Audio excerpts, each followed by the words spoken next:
శిష్యులకు చెప్పారు, మీరు వేచి ఉండండి. మనం ఏం చేయాలంటే మనము ప్రార్థనలో వేచి ఉండాలి.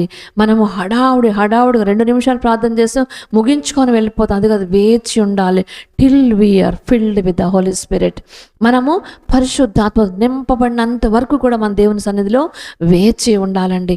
మన పనులకు మనము చాలా ఎక్కువ సమయాన్ని ఇస్తాము.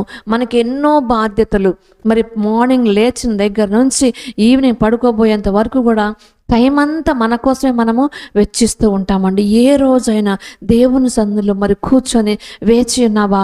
అయ్యా, నువ్వు నన్ను దర్శించు, నువ్వు నాతో మాట్లాడు, నీ వాక్యంతో నన్ను బలపరచు. ఏ రోజైనా నీ సన్నిధిలో కూర్చొని వేచి ఉన్నావా? అలాగే మన యొక్క చర్చ్లో కూడా అనేకమంది ప్రేయర్స్ ఉంటాయి, స్త్రీల ప్రార్థనలు ఉంటాయి, అలాగే ఫాస్టింగ్ ప్రేయర్స్ ఉంటాయి. వీటన్నిటిని కూడా మనము పట్టించుకోము. కేవలము ఆదివారపు క్రైస్తవులుగా మాత్రమే ఉంటాము. ఇక్కడ ఈ శిష్యులు వాళ్ళు